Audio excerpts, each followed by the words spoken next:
Voilà, vous l'entendez, Vladimir Poutine ne parle pas nommément d'une guerre, mais d'un risque d'effusion de sang, ce qui a provoqué immédiatement la réaction de la communauté internationale qui s'inquiète depuis des semaines sur le sort de l'Ukraine coincée entre l'Europe et la Russie.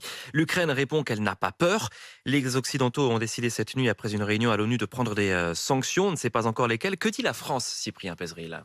Vladimir Poutine tient un discours paranoïaque. Voilà comment l'Elysée qualifie les propos du président russe et condamne son comportement, tout comme les Américains et l'Union européenne notamment, et ce alors que le président russe a ordonné hier soir à son armée, je cite, de maintenir la paix dans le Donbass.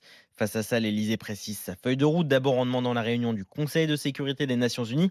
Mais problème, la Russie en tant que membre permanent empêche forcément l'adoption de toute résolution. Et puis l'autre élément de riposte concerne les sanctions. Elles seront américaines, britanniques, mais aussi européennes. Des réunions vont se tenir aujourd'hui et toute la semaine. Objectif, sanctionner des entités et des individus. Et pourquoi pas Vladimir Poutine lui-même. Il pourrait d'ailleurs s'agir d'interdictions commerciales et d'activités bancaires. Mais l'Elysée le rappelle, ces sanctions devront rester proportionnées pour maintenir le dialogue avec le Kremlin et éviter une aggravation de la situation en Ukraine.